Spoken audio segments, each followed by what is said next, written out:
investigating complaints, and requiring the AO to describe its decision-making process.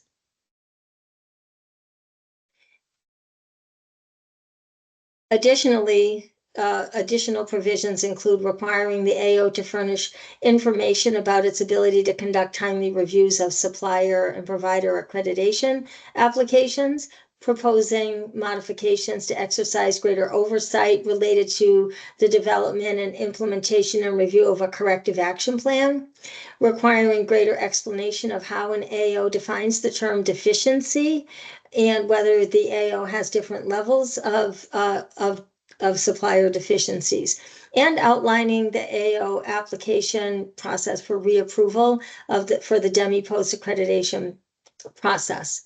CHAP submitted comments to CMS regarding the proposed rule, in particular recommending that for many of these provisions, recommending that CMS define the standard expectation for these areas to ensure consistency between AOs and also meet CMS requirements and expectations. Some examples include the provision to require the AOs to describe its system for managing and analyzing and reporting data.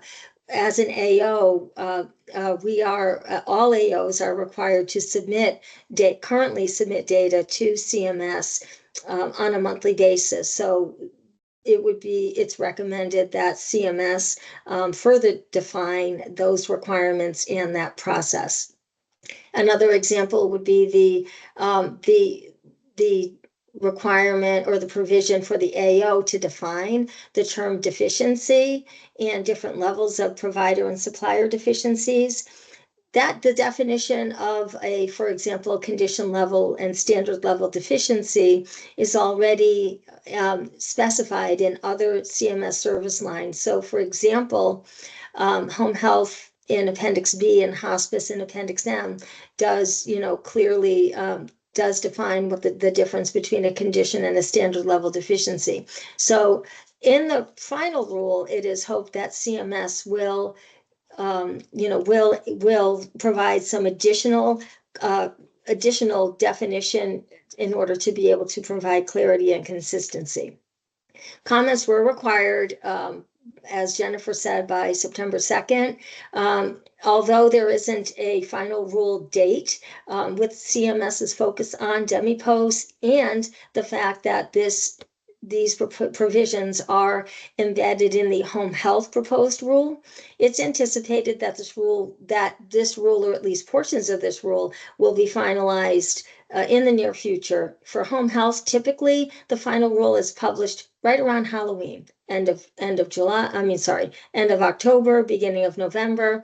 So it will be interesting to see which of the DMEPOS provisions and AO oversight provisions are also finalized in the home health final rule. We're going to just review a few of the highlights of the highlighted areas of the AO provisions. First and foremost is the definition of consulting. CMS has defined consulting and consulting services as services provided by a DMEPOS AO or its consulting division or separate entity, and that involve reviewing compliance with the DMEPOS supplier standards, processes, policies, and functions to ensure compliance with the AO standards, the DMEPOS quality standards, or other Medicare requirements. CMS goes on to further define this or clarify as an example of consulting, though the provision, or if an AO were to provide a mock survey accompanied by written reports and any recommendations for early intervention in order to improve compliance and readiness for success for survey. And this does include both paid and unpaid services. We equate this to teaching to the test. It is the actual wording right now, language is very wide. So in the proposed rule, and does need to be further defined by CMS. we understand this to be, as an example, to be the difference between providing general information on the accreditation process or general training versus specific guidance to an individual customer on how to meet standards, the specific standards. The proposed rule also includes conflict of interest provision related to immediate family members. And this also does need to be further clarified because it's very broad. The restrictions on consulting in the proposed rule include that all consulting services conducted by an AO are prohibited or will be prohibited before an initial accreditation survey and within 6 months prior to the next scheduled accreditation survey. So a lot more information to come from this that will have ramifications. Again, I just also want to be clear that this is related to AOs who may provide those services. This is not a limitation for any DMEPOS consultants who are not affiliated or acting on behalf of the AO. Regarding AO survey frequency, this is probably one of the most concerning regarding AO oversight, the concerning area for providers, and also has ramifications for the AO as well. The CMS is proposing a change in the survey frequency cycle from every 3 years, which it is currently, to every 12 months at any time that CMS directs. The rationale for the increased surveys in accordance with CMS is, again, reiterating or building on what Jennifer had previously stated. CMS states that DMEPOS providers have historically posed an exceptional program integrity threat to the Medicare program, and that more frequent surveys and reaccreditations will spur suppliers and providers to maintain consistent adherence to the quality standards, and that closer and more frequent monitoring of suppliers is the best means of ensuring compliance.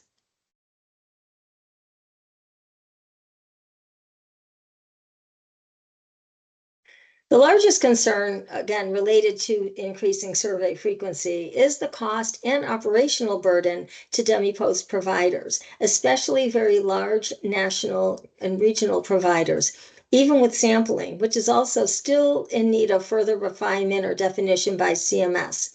From an AO perspective, we will adapt to changes required by CMS. However, will require sufficient time to be able to recruit, hire, and train qualified surveyors, or as we call them, site visitors. All AOs will be in the same pool, if you will, in building the staff to meet a more frequent survey requirement, should this be finalized. One recommendation from the industry to CMS regarding these proposed rules specifically related to provider oversight is to target providers with known or suspected fraudulent practices, or those whom CMS considers high risk, such as an identified pattern or other specific criteria. This has been an ongoing challenge in other CMS service lines and settings as well, such as hospice and home health, for example, where from an audit and regulatory or payment perspective and oversight perspective, often these requirements that are put in place affect all providers versus those identified as known or potential high risk. The DMEPOS provider enrollment process currently is the gatekeeper to prevent unqualified and potentially fraudulent entities from entering the market.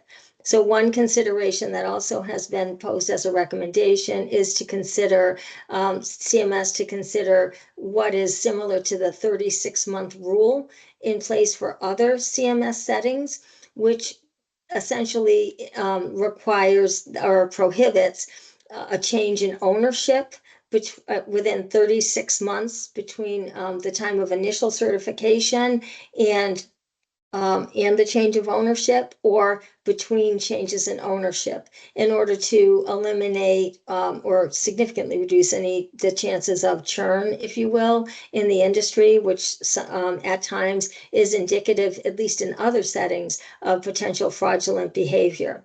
So there is more to come with all of these proposed these provisions in the proposed rule, but they do all have significant ramifications for both providers and suppliers, as well as the AOs. An additional proposal is the reapplication and reapproval process for an AO. This is a process that appears, in terms of provision, appears to be similar to what is currently required for other CMS service lines. And in the proposed rule, CMS does not define the time frame for the reaccreditation approval cycle. For example, in home health and hospice, the deemed status renewal for an AO is up to 6 years. So again, further development of this, as if this rule becomes final, and clarification, will be seeking additional information regarding that. And with that, thank you, first of all, for being able to join these esteemed presenters with this webinar. And we will now be available for any questions. Thanks, Kim. Could I just add, before we go into Q&A, this rule, particularly the DME section of this proposed rule, was lengthy. It is, it is approximately 300 plus pages that are dealing with just DME discussion and provisions. So while we gave you a high level overview, there's a lot of detail in the preamble and additional detail that is attached to some of the provisions that we pointed out as key in this webinar. So I think it behooves everyone who is a supplier just to pick up the rule, or you don't even have to pick it up, put it on your computer screen and, sashay on through it. And, it may take several sittings to get through all of that detail, but it is important to understand where CMS is coming from, because that is, driving the rationale for these proposed provisions. So thanks so much for hearing me out there, Denise. I just wanted to make sure people understood that there is, there's just a lot to this, and it's complex and it's long. Yeah, and you can keep it coming. You've got some extra minutes here if there's any other additions you'd like to add. I don't see any questions. Reiterate for the audience listening in, use that Q&A area if you'd like to post a question to the group here, and we'll be happy to voice those questions for you and take answers from our experts that you have present here. So let's give folks just another couple of minutes if there's anything else the three of you would like to add while we wait. So it's Kim, and I'm going to actually ask Shannon, from your perspective in speaking with the providers, the DME providers and suppliers, what are some of the concerns that you have heard, in working with either our customers or any of the DMEPOS, providers? I think the main concerns are obviously, the financial impact, right, to the organization. So most providers feel like they're being hit from both sides, because not only is the reimbursement changing, whether from the competitive bid reimbursement alone, or the inclusion of CGMs and insulin pumps, and that change in reimbursement, as well as from the back end, so to speak, a cost of accreditation. So going from every 3 years to 1 year. And even though CMS estimated the cost, I think the majority of providers in estimating their own costs feel that that was a low estimate on CMS's part. But yeah, I think overall it's the financial impact to the organization. Yeah, thanks, Shannon. And Jennifer, Okay. with the fuzzy crystal ball of, the work that we do with CMS and proposed rules, and when Jennifer stated that we at CHAP monitor the Federal Register and any federal updates, it is Jennifer that does that. So we thank her for her love of and for doing that for us and for the industry for so long. But my question relates to when we talked about we know that the proposed rule, I'm sorry, the final rule for home health typically does publish around Halloween, right? Late October, early November. Is there, it is anticipated that CMS will address all of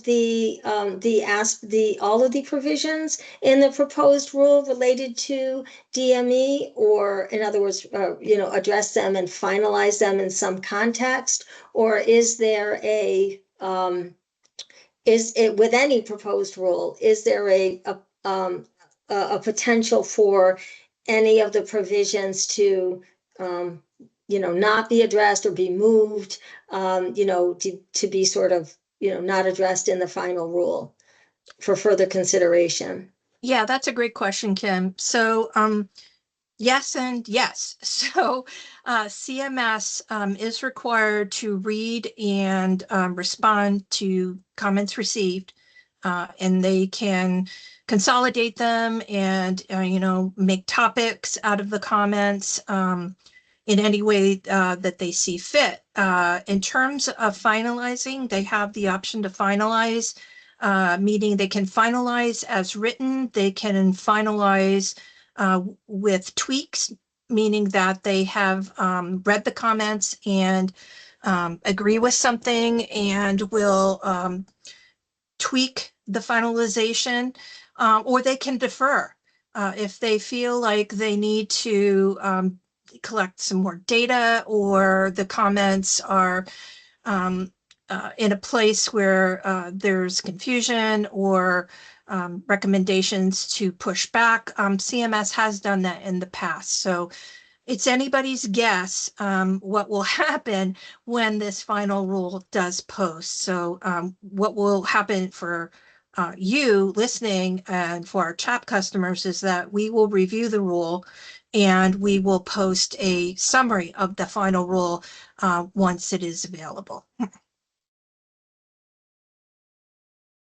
Thank you. There are a couple questions. So the first one is with regards to whether or not CMS has taken into consideration the potential financial burden on small DME providers due to the increase in oversight and surveys. Commentary is, wouldn't it have been better first step to increase the oversight on the potential known bad actors? Claims billing would be an indicator of fraud and abuse. So I can start and I would invite Shannon and Kim to jump in as well. CMS did do a cost breakout in the rule, and they do that. When they're proposing any kind of provision, they will do a cost impact analysis and include that. So what we've been hearing, though, is that it's not enough. The cost consideration is not enough in terms of provider perspective. And the claims billing part, we actually, in our letter to CMS, suggested that they ramp up pre and post payment claims audits, as well as looking at any kind of billing patterns and signaling out specific providers or audit items at the MAC level for these claims audits. So we did try to tamp down that across the board type of penalty, if you will, that comes with regulatory burden for providers that are not doing well or not compliant, as well as providers that are being compliant. So that's what we know, and that's what we submitted. Kim and Shannon, I feel free to add in. I agree, Jennifer. I think majority of us in the DME industry, those that have submitted comments, whether it was AA Home Care or the state associations or other accrediting organizations, as well as CHAP, I believe we're all in agreement that some of these proposals are not the best way to go about decreasing fraud and abuse. But the key element was that in our comments, not only did we express our disagreement, but we also proposed a solution, right? So it'll be interesting to see what the final rule is. Yep, and I would just like to add on, thanks Shannon and Jennifer.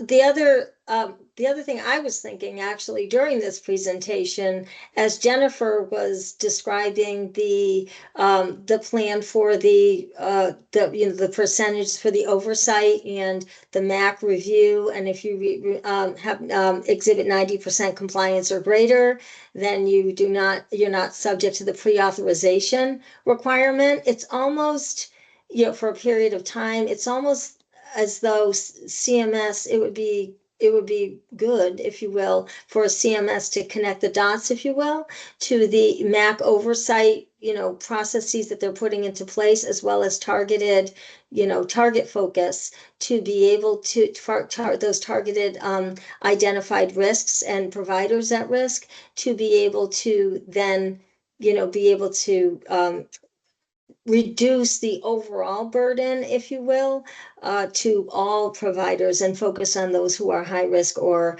known to be, potential fraudulent actors, if you will.